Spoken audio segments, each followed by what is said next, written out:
वकील साहब, हनीप्रीत जो है एक रहस्य का जो है बनी हुई है पूरी अभी तक, क्योंकि बाबा के साथ हर समय वो देखी जा रही थी है और देखी जा रही थी। और इस समय तो बाबा जेल में है और जेल तक भी वो साथ गई है। कौन है ये हनी? आप इस रहस्य से पर्दा उठाएंगे जरा? देखिए, ये कोई रहस्य नहीं है। हनीप्रीत जो है, ये एक हमारे पास केस आया था। विश्वास गुप्ता, विश्वास गुप्ता की पत्नी थी। उसमें क्या था कि विश्वास गुप्ता ने इनको आपत्तिजनक उसमें देखा था किसी दिन। उसके बाद से बाबा जी और उनके जो बंदे थे सारे, जो संगत वाले थे, वो उसकी जान के प्यासे हो गए थे। उस पर कई तरह के मुकदमे झूठे उन्होंने फाइल करे। उसमें एक मुकदमा ये था कि 406 498 ए का था, जो बाबा जी के कहने पे हो गया था इमीडिएटली। तो एक तो मैंने उनकी वहाँ पे एंटिसिपेटरी बेल कराई, तब मैं हनीप्रीत जी को देखा था, तब मैंने उनको मिला था। और इसी तरह क्योंकि जो इसके फादर थे विश्वास गुप्ता के, वो एक सीनियर अफसर थे। रिटायरमेंट के बाद उन्होंने अपना सारा पैसा पूसा जो भी मिला था उनको सर्विस का, वो सारा उन्होंने बाबा के उसी में आश्रम में लगा दिया था। तो वो बड़े विश्वास पात्र थे सारे एक दूसरे के।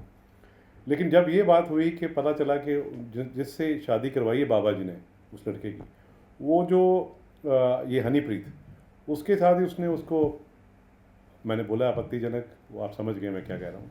उसको देखने के बाद वो वहाँ से लड़का भाग खड़ा हुआ।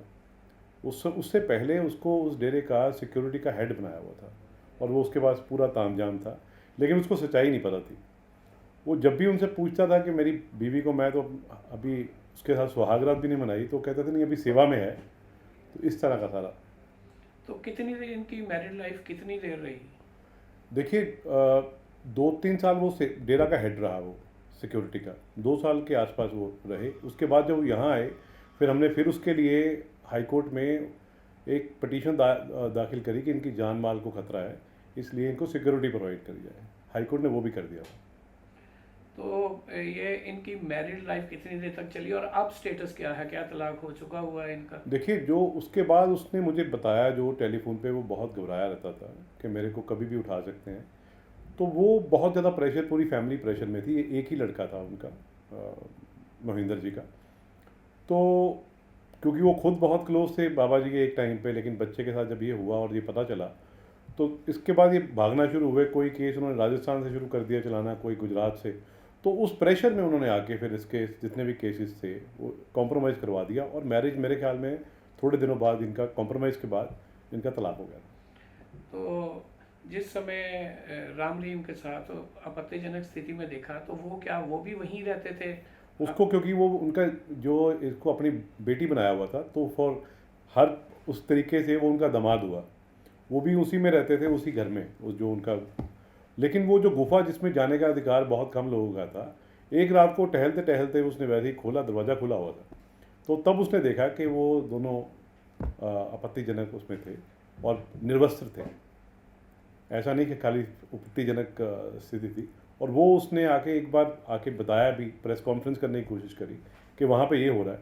लेकिन फिर उस समय पावरफुल बहुत थे बाबा जी, तो इसलिए वो उसकी बात की कोई पहुँच नहीं पाई कहीं बात उसकी। अब जो सज़ा बाबा को मिली है, तो बलात्कारी बाबा ही कहेंगे उसको, बलात्कारी बाबा को जो सज़ा मिली है, तो क्या आप सोचते हैं कि न्याय हुआ है सभी के साथ? देखिए, मेरे हिसाब से जो सज़ा दी है बहुत उपयुक्त दी है। 20 साल की सज़ा कम नहीं होती।